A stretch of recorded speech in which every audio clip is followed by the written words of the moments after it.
Vous êtes peut-être un petit peu perdu par rapport au monde de l'investissement immobilier, notamment à cause de votre profil que vous ne semblez peut-être pas bien connaître et donc du coup votre projet est mal paramétré. Donc dans cette vidéo, je vais vous expliquer un petit peu les différents profils que j'ai rencontrés au cours de ma carrière d'investisseur immobilier. Évidemment que sur internet, le profil qui a été sur lequel on a le plus essayé de vendre des formations ou des produits de manière générale, c'est bel et bien le profil de l'investisseur entrepreneur, entre guillemets. Mais en réalité, il en existe beaucoup d'autres et on ne les comprend pas forcément très bien. Donc je me suis dit que ça valait le coup peut-être que je vous explique un petit peu tout ça. Et vous allez voir que chaque profil a ses caractéristiques bien particulières. C'est parti, on commence. Donc le profil 1 que j'ai déjà entre guillemets caractérisé, eh bien c'est le profil de l'investisseur confort, de l'investisseur canapé. Quelles sont ses caractéristiques? Eh bien les caractéristiques de cet investisseur, c'est qu'il n'est pas forcément passionné par l'immobilier. Il a conscience qu'il a besoin de faire quelque chose, qu'il faut investir dans l'immobilier pour faire de la capitalisation, quelque chose comme ça, ou pour faire une petite optimisation fiscale. Mais dans l'absolu, il n'est pas spécialement passionné par l'immobilier. Il n'a pas le temps, il n'a pas forcément de grosses connaissances techniques, donc il va vouloir vraiment tout déléguer son opération, mais par contre, il dispose de liquidité. Donc ça peut être l'entrepreneur qui a bien réussi, ça peut être un avocat, ça peut être un médecin, un chirurgien, bon, bref, ce type de profil-là, entre guillemets, qui va chercher à faire un investissement confort ou un investissement canapé, pour tout simplement pouvoir profiter des liquidités qui lui restent. Donc, quels sont ses buts à cet investisseur confort? Ça va être l'optimisation fiscale, bien évidemment, et c'est comme ça que, par exemple, sur les projets Pinel, investissement un peu de ce style-là, avec un dispositif fiscal particulier, ça a bien marché, c'est quelque chose qui lui plaît, ou alors, tout simplement, il va chercher à faire un placement. Donc ça, c'est vraiment ses deux grands buts. Il n'a pas le temps, il a conscience que l'immobilier est quelque chose d'important dans un portefeuille plus global, et donc du coup, il va chercher à faire de l'optimisation fiscale ou simplement un placement pour faire de la capitalisation. Donc sur quel projet est-ce qu'il va aller? On vient de le dire. Il va plutôt chercher à faire de l'investissement dans le neuf, dans la mesure où il n'a pas le temps de s'en occuper, pas le temps de le gérer, il n'a pas envie de s'occuper avec du locataire, donc il va mettre de l'agence, il n'a pas le temps de s'occuper de faire des travaux ou de commencer à se renseigner avec des artisans, donc du coup il va acheter du neuf, et du coup il va avoir une petite ristourne fiscale qui va l'inciter à y aller. Donc il va chercher de l'investissement neuf, il va chercher évidemment de la pierre papier, parce que souvent ils ont une petite sensibilité pour le fait qu'ils aient de la liquidité, et donc du coup aller directement se placer sur des portefeuilles d'immobilier entre guillemets, et aussi, et ça c'est assez nouveau, ça date d'à peu près une dizaine d'années, les investissements clés en main, où on ne va pas forcément chercher un dispositif fiscal particulier, mais on va aller chercher tout simplement des rénovateurs, des gens qui sont plus ou moins institutionnels, et qui vont faire l'investissement pour cet investisseur confort ou canapé, et donc du coup il va pouvoir optimiser comme ça avec son LMNP, et utiliser sa poche d'endettement pour pouvoir tout simplement capitaliser sur quelque chose. Donc, une société comme investissementlocatif.com, c'est une société qui s'est développée il y a à peu près une dizaine d'années, peut-être même un peu plus. Et eux, ce qu'ils font, c'est qu'ils revendent exclusivement des projets clés en main à des clients qui ont de gros apports, qui ont une capacité d'endettement, et ils vont leur proposer des projets clés en main où ils vont refacturer les travaux, donc du coup, à cet investisseur confort. Ils vont juste tout organiser, tout gérer, ils vont prendre une commission au passage. Et donc, typiquement, les clients de investissementlocatif.com, ce sont des clients canapé ou confort, et ils ont des clients qui, pour la plupart du temps, mettent de gros apports dans leur projet, histoire d'avoir un financement qui est complètement validé, et de cette manière, les investisseurs confort ou canapé vont être plutôt attirés par ce type de société. Il y a de ça encore pas très longtemps, il y avait une grosse société, Mastéos, qui s'était lancée aussi dans la même idée, si vous voulez, d'essayer de vendre de l'investissement locatif à des investisseurs de ce style. Mais eux, ils ont eu un problème parce qu'ils ont fait des gros lancements, ils ont un peu raté. Mais bon, bref, l'idée, elle était là. Donc, dans la mesure où vous voulez faire du projet d'achat-revente ou de l'accompagnement, vous devez choisir de vendre à des investisseurs confort ou canapé. Si vous êtes un investisseur confort ou canapé, évidemment, je vous invite à vous retourner vers ces sociétés-là qui vont absolument tout faire pour vous. Vous n'aurez absolument plus rien à faire, si ce n'est votre déclaration fiscale en bonne et due forme. Mais bon, en général, ça ne pose pas spécialement de problème. Alors, quel est le risque par rapport à ces investisseurs? Le risque, c'est tout simplement qu'ils tombent sur une arnaque. Effectivement, lorsque l'on va vouloir tout déléguer, ça veut dire qu'il va y avoir une grosse confiance, par exemple, au travers du promoteur ou au travers du rénovateur, ou tout simplement sur le placement que vous voulez faire, parfois même à l'étranger. Vous avez des Français comme ça qui sont allés faire des investissements à l'étranger, et vu qu'ils avaient de la liquidité pour faire cet investissement, mais qu'ils n'ont pas trop vérifié, ils avaient juste fait confiance à quelqu'un, et bien de cette manière-là, le gros risque c'est de se faire entre guillemets arnaquer. C'est comme ça que vous avez parfois même des gens de la classe moyenne qui voulaient juste faire un investissement, on les a retrouvés, ils se sont retrouvés à acheter des appartements neufs à 3 000 € du mètre dans une ville comme Vichy, et le problème c'est qu'à Vichy, l'immobilier vaut 1 000 € du mètre, mais vu qu'ils ne sont pas forcément au courant, qu'ils n'ont pas forcément de grosses connaissances techniques et qu'ils voulaient juste faire un truc qui était tranquille, et bien le gros risque pour ces investisseurs-là, bel et bien, c'est de se faire arnaquer, et ça peut poser un problème. Donc voilà le plus gros risque si vous êtes dans ce profil-là, c'est qu'effectivement vous disposez de liquidité, mais vous pouvez être une bonne pomme sur laquelle on peut tomber. Donc voilà un petit peu pour l'investisseur confort. On va replier tout ça. Voilà. Le deuxième profil d'investisseur, c'est ce que j'appelle moi le profil de l'investisseur opportuniste. Alors quelles sont ses caractéristiques ?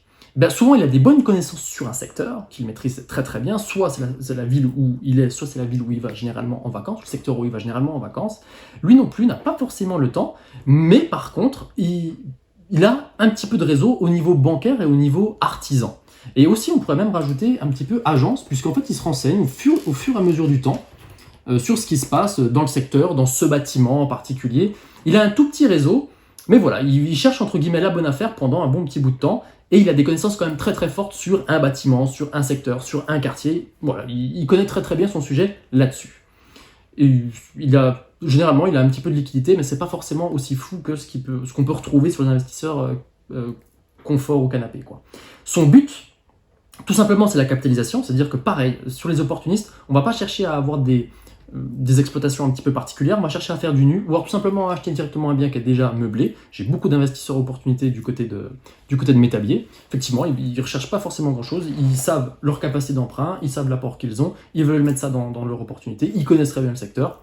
Donc ils cherchent à capitaliser, pas plus, pas moins, et peut-être éventuellement à se garder 2 semaines pour pouvoir aller en vacances sur le secteur. Donc ils recherchent la capitalisation, ou alors ils vont chercher une plus-value immédiate, c'est-à-dire qu'en gros ils vont faire tellement une bonne affaire parce qu'ils ont conscience du marché et du secteur. Quand on leur présente une bonne affaire, ils la voient immédiatement. Et donc du coup ils ont conscience que par exemple ce petit studio qui se revend normalement 90 000 avec un petit coup de pinceau, et bien là, s'il arrive à l'acheter 70, en fait, ils font une plus-value immédiate. Donc, de manière générale, l'investisseur opportuniste, il est vraiment là-dessus, soit une exploitation très très relâchée en capitalisation, vraiment quelque chose de très très simple, ou une délégation sur de la LCD sur les secteurs de résidence secondaire, ou alors une plus-value immédiate dans la mesure où ils possèdent ça. Sur la plus-value immédiate, on le voit plus sur les gens dans leur secteur où est-ce qu'ils habitent, qu'ils comprennent leur marché, et que donc du coup ils ont compris que là, effectivement, c'était une opportunité, ils font peut-être un petit effort d'épargne, mais ils sont sécurisés par leur plus-value immédiate, quoi. Donc en gros, le but de l'investisseur opportuniste, c'est principalement ça, la capitalisation et la plus-value immédiate. Donc sur quel type de projet ils vont ?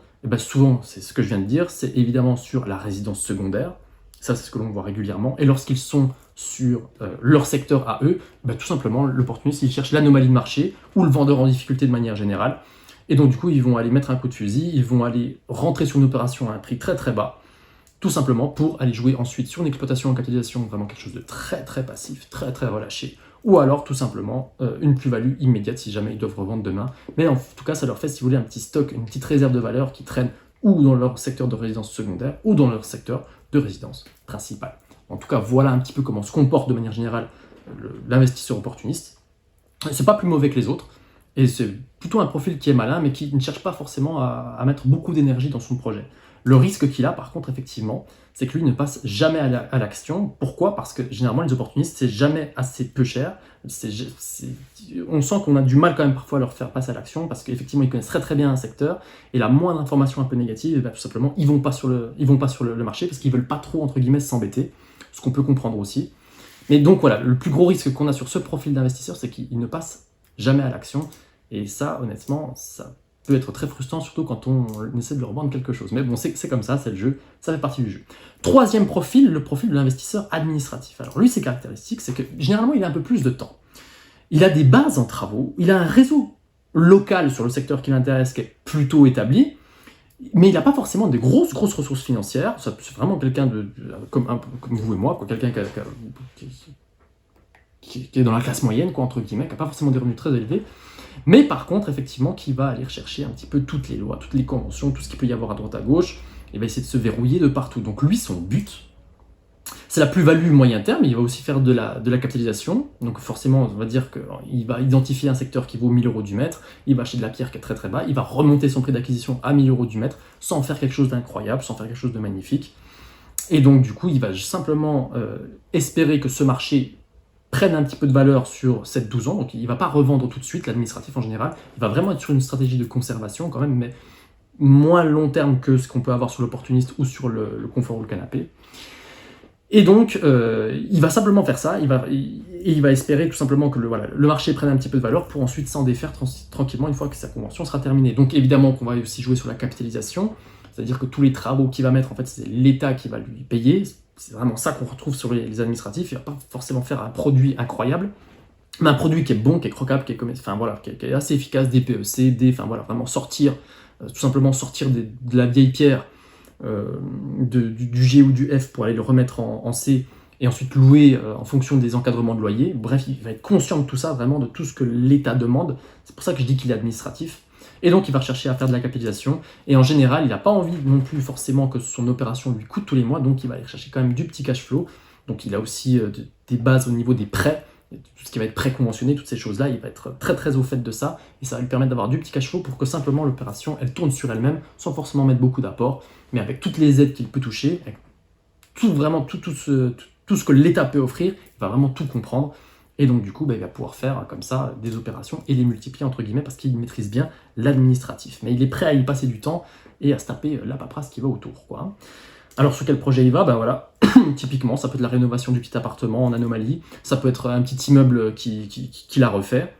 Il va aller chercher de la convention ANA, du dispositif de Normandie, les garanties Visa, les prêts conventionnés. Vraiment, il y va, quoi. C'est vraiment sur ce type de projet-là. Généralement, il y a quand même pas mal de rénovations. Et donc, il va vraiment se servir de son projet de manière globale pour qu'il puisse faire sa capitalisation, quoi. Alors lui, par contre, son risque, c'est qu'évidemment, il va se taper du mauvais locataire. Dans la mesure où ces dispositifs existent, c'est qu'on est soit sur une zone tendue, soit sur une zone qui demande du logement. On va aller chercher du logement social. Et parfois, on a tendance quand même, parfois sur les administratifs, où on va vraiment rechercher, on va faire strictement le minimum, ce que l'État offre, entre guillemets. On va pas forcément avoir du locataire qui est génial, et donc du coup on va tomber sur du mauvais locataire qui va venir un petit peu mettre en péril son opération, et c'est un petit peu ça le risque malheureusement, quoi. Mais au moins on est dans les règles, dans les clous, et évidemment que le mauvais locataire va dégrader le logement, mais on va se garantir quand même à travers tout ce que l'État peut proposer également. Voilà, bref, on cherche de la capitalisation, le petit cash flow, enfin vraiment, on cherche ça, quoi. C'est vraiment ça l'idée du profil de l'investisseur administratif. Et enfin, le dernier profil, je vais juste replier tout ça. Et le dernier profil, bien évidemment, c'est le profil investisseur que vous connaissez tous. La plupart d'entre vous, quand je vous ai au téléphone, vous êtes dans ce profil-là. Quelle est sa caractéristique? Pas forcément beaucoup de ressources financières, pas nécessairement. Vous aimez l'immobilier, pour la plupart d'entre vous, c'est vrai qui font de l'investissement pour ça.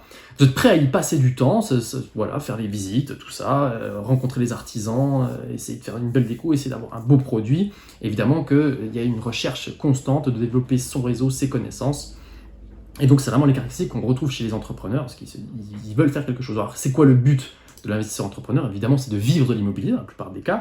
Donc on va aller chercher du gros cash flow, évidemment, on va aller chercher de la location courte durée, de la moyenne durée, on va aller chercher des opérations où on va faire un immeuble de rapport, où on va avoir 1000 de mensualité et 2000 ou 2500 euros de loyer. Donc on va rechercher le gros cash flow, on va chercher effectivement la grosse plus-value latente. On a aussi chez les investisseurs entrepreneurs les marchands de biens qui se lancent là-dedans. Généralement, quand on est investisseur canapé, c'est pas pour commencer à faire des opérations d'aller-retour. Donc on va commencer à entreprendre. Et la capitalisation, c'est quelque chose qu'on a du mal à voir, effectivement, parce qu'on aime bien que les choses aillent entre guillemets vite lorsqu'on est entrepreneur. Et donc du coup, la capitalisation, c'est un bonus. Et c'est quand même bien dommage sur notre perception qui est quand même un petit peu faussée, parce que la phase immergée de l'iceberg, c'est ça, c'est le remboursement des intérêts. Et donc c'est la capitalisation, mais ce qu'il y a, c'est que pour nous, c'est un bonus. Alors qu'en réalité, le gros enrichissement en immobilier, il est là. Alors, sur quel type de projet on va? C'est ce que je vous disais, quoi. Grosse rénovation, on va prendre un immeuble, on va le retaper, on va prendre un appartement qui est en ruine, on va refaire un logement atypique, on va prendre une maison qui, effectivement, a plusieurs entrées, on va commencer à retaper pour en faire un petit immeuble de rapport. Vraiment, c'est ça, quoi. C'est ce type de projet. On n'a pas peur des travaux, on y va, on met les mains dans le cambouis, etc. On va utiliser une exploitation qui est exotique, j'aime bien appeler ça exotique, c'est tout ce qui est la colocation, la location courte durée, la moyenne, enfin vraiment tout ce qui est un peu exotique, qui sort de l'ordinaire, ou tout simplement du meublé pro. Donc du coup, on va vraiment utiliser tout ça pour maximiser vraiment nos gains. Le risque qu'on a, c'est que parfois, on a les yeux un peu plus gros que le ventre. Et que donc du coup, de temps en temps, on se fait un petit peu peur et on prend des projets qu'on n'a pas forcément les moyens, mais vu qu'on est entrepreneur, on a réussi à convaincre une banque de nous suivre sur un projet qui était un peu gros pour nous. Et donc du coup, on se fait on se fait un petit peu peur. Moi, ça a été mon cas quand même, hein, sur mes différentes opérations. Il y a plusieurs fois où je me suis fait un petit peu peur parce que j'ai eu les yeux plus gros que le ventre. Mais bon, par une grosse quantité de travail, en général, on s'en sort. Lorsqu'on est investisseur entrepreneur, on s'en sort parce qu'on a une grosse quantité de travail et parce qu'on aime un petit peu ça. Et donc du coup, on met les efforts en face pour que les soucis, pour que le souci devienne une force, quoi, entre guillemets. C'est un petit peu ça. Mais vous en avez certains qui ne se rendent pas compte sur quelle opération ils se mettent. Et vraiment, l'opération est trop grosse par rapport à ce qu'ils savent faire. Et parfois, on aboutit quand même à des catastrophes. Donc voilà pour les 4 profils d'investisseurs. Donc voilà, l'investisseur confort, l'investisseur opportuniste, administratif, entrepreneur. Il n'y en a pas un qui est mieux que l'autre. Vous avez forcément une tenante qui est un peu plus forte. Vous pouvez être à la fois investisseur entrepreneur et investisseur administratif, il n'y a pas de problème. Vous pouvez être à la fois un peu opportuniste et entrepreneur. Moi, c'est ce que je pense que je suis le plus, quoi. C'est-à-dire qu'en gros, effectivement, je vais analyser une analyse de marché, j'allais mettre un coup de bambou pour aller faire pour aller faire une belle opération de capitalisation ou pour aller faire une belle opération de plus-value latente. C'est ce que j'ai fait très récemment. Donc voilà, mais de manière générale, il faut que vous compreniez un petit peu où est-ce que vous en êtes pour savoir vers quel projet vous tournez, tout simplement. Et il n'y a pas un profil qui est meilleur que les autres, donc vous en avez qui sont très très axés sur l'investisseur confort, c'est celui qui a été le plus décrié. Et en ce moment, l'investisseur confort au canapé, il a une vraie utilité, par exemple, parce que tout simplement, c'est lui qui va permettre à ce que de nouveaux bâtiments neufs sortent de terre, dans la mesure où il va faire du dispositif Pinel. Et dans la mesure où il n'y a plus ces lois-là, c'est pour ça aussi, c'est cet investisseur confort et canapé qui a été massacré durant les 2 dernières années. Tout simplement, lorsqu'on va acheter du neuf, on va quand même en vouloir un peu pour son argent. S'il n'y a plus la ristourne fiscale en face, donc, du coup, on n'y va plus du tout. Donc tout le monde a son utilité dans la société française, entre guillemets. Il n'y en a pas un qui est mieux que l'autre. Mais au moins, si vous avez au moins conscience de ces profils-là qui existent en termes d'investisseurs, vous savez sur quel projet vous tournez et comment aiguiller votre curseur, entre guillemets, quoi. Mais évidemment, par exemple, on a beaucoup eu, je l'ai beaucoup vu sur les réseaux sociaux, par exemple, qu'un investisseur entrepreneur critique l'opération d'un mec qui fait du confort, qui s'emmerde pas, parce que tout simplement, il dit ton opération, elle est pas bonne, tu fais un effort d'épargne, etc., etc. Mais en fait, l'investisseur entrepreneur, il n'a pas compris que l'investisseur confort, il n'est pas du tout sur la même logique d'investissement que lui. Et donc, du coup, ce à quoi l'investisseur confort peut répondre, par exemple, écoute, moi je sais pas, en tout cas, mon investissement, il me prend 3 heures par an pour le gérer, parce que j'ai juste ma déclaration fiscale à faire, alors que toi, avec ta location courte durée dans ton immeuble, c'est pas compliqué, tu y passes 5 heures par semaine. Donc voilà, chacun met le curseur où est-ce qu'il veut. Voilà les différents profils d'investisseurs. Juste pour la petite anecdote, moi, le premier immeuble que j'avais acheté du côté de la Haute-Saône, c'était un investisseur purement administratif. Il avait acheté un bâtiment, donc celui que j'ai acheté, mais vraiment rallye pas crête. Il avait fait le minimum de travaux qu'il pouvait faire un petit peu de partout. D'ailleurs, quand on a un petit peu gratté pour essayer de les rénover, nous, pour que je les rénove moi à mon compte, je me suis aperçu qu'il y avait plein de trucs qui étaient faits un peu à la va-vite. Mais peu importe, il avait touché toutes les aides de partout. Il avait complètement verrouillé ses loyers. D'ailleurs, c'est comme ça qu'on s'est aperçu qu'en fait, il y avait des APL absolument partout. L'agent, il m'avait dit non, il y a juste 2 dossiers, c'est de l'APL, alors qu'en fait, non, les 4 dossiers, c'était de l'APL de partout. Et c'était quand même. On voyait que le mec, j'étais tombé sur son coût de revient, sur son coût de travaux. Il avait fait une méga plus-value. Il avait revendu au bout de 15 ans. Il avait fait ça au travers d'une SCI, donc il avait bien optimisé sa fiscalité. Bref, on était vraiment sur un profil investisseur pur et dur. Et moi, derrière, je suis arrivé puis avec mon profil d'entrepreneur. Et donc, du coup, c'était un peu gros pour moi, mais j'ai quand même pu m'en sortir. Et donc, c'est vrai que même moi, personnellement, pendant très longtemps, les investisseurs administratifs, j'avais tendance un peu à le juger. Je me disais, mais c'est pas possible. C'est-à-dire que s'il n'y a pas l'État, en fait, vous ne pouvez pas être investisseur parce que vous ne savez pas faire. Mais en fait, si ils savent faire, d'ailleurs, ils s'emmerdent beaucoup la vie par rapport à toute la paperasse qu'il peut y avoir.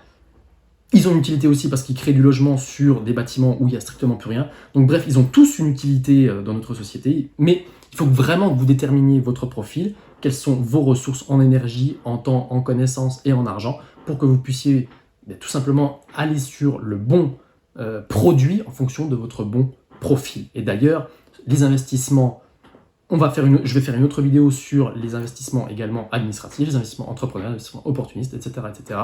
Parce que évidemment qu'en fonction de ce que vous désirez, en fonction de vos objectifs, on va se diriger plutôt sur un produit que sur un autre. Donc voilà, on fera une deuxième vidéo aussi sur ce sujet-là. donc sur les investissements en eux-mêmes. Et ce qu'il y a, c'est qu'avec l'expérience, quand vous avez l'habitude, vous voyez tout de suite ce produit correspond à quel profil. Avec l'expérience, vous le voyez tout de suite. Donc, de cette manière, je ferai une deuxième vidéo qui complétera celle-ci, histoire que vous en sachiez quand même beaucoup plus. Cette vidéo reste disponible pendant une semaine, donc là on est le jeudi 27, donc du coup elle sera disponible jusqu'à jeudi prochain. Et dans la mesure où vous êtes encore là, il y a 2 liens en description. Il y a un lien où vous pouvez me rejoindre sur le groupe WhatsApp.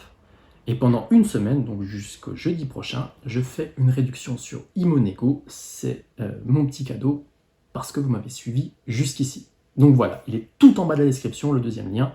Je vous laisse me rejoindre si ça vous intéresse, notamment pour aller batailler un produit et faire une offre qui vous convient pour que vous ayez la meilleure affaire possible. Merci de m'avoir suivi jusqu'ici. Ciao, ciao!